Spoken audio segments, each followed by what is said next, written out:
hali ya kuwa na amani na furaha, jinsi vijana wameamua kwamba lazima wamuenzi na kumtukuza kinara au shujaa, mpandaji miti na mtunzaji mazingira duniani kote, Wangari Maathai.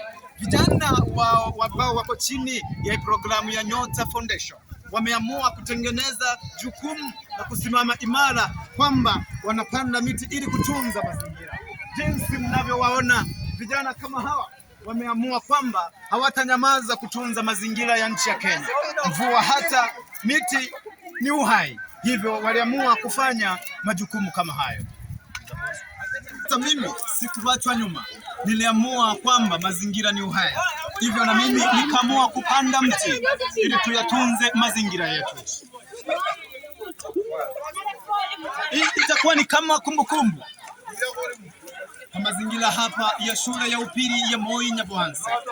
Vijana wameamua kwamba hawatanyamaza bali watazidi kuitunza Kenya iwe ya kijani.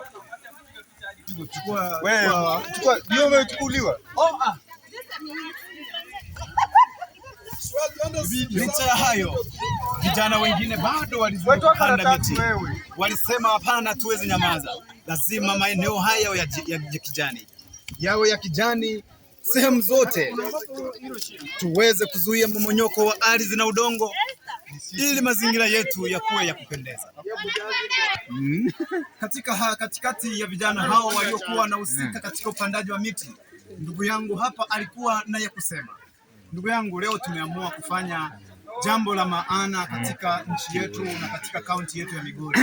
Katika hali ya upandaji miti, unaongea nini kuhusu jamii ambayo kwa sasa ni ya kukata miti na haitaki kupanda miti?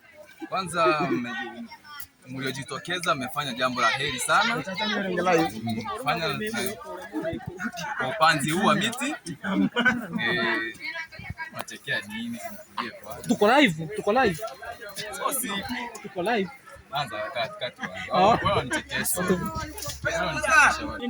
Kwanza kwa kizazi hichi ambacho tumeona wamekuwa wakiharibu sana mazingira kwa kukatakata miti. Mimi kitu ningewashauri nyinyi kama vijana, hii shughuli tumeanza hivi iendelee hivyo. Tunapenda kuona maeneo mengine yakipanda miti, wanafanya kazi kama hii. Tuendelee tupangane hivyo na hivyo. Itakuwa ni jambo la heri. Nakushukuru sana ndugu yangu. Asante sana.